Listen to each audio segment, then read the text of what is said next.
Ever wondered how to make your Snapchat account safer? Follow this guide.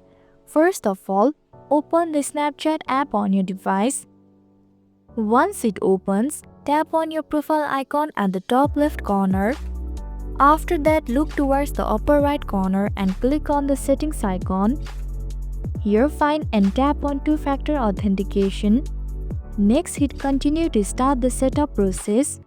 Here Snapchat will give you two options, SMS verification and authentication app. Now just select the method you prefer.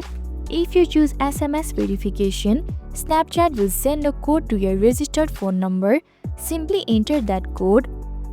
After you verify your number, Snapchat will give you a recovery code. Make sure to save this code.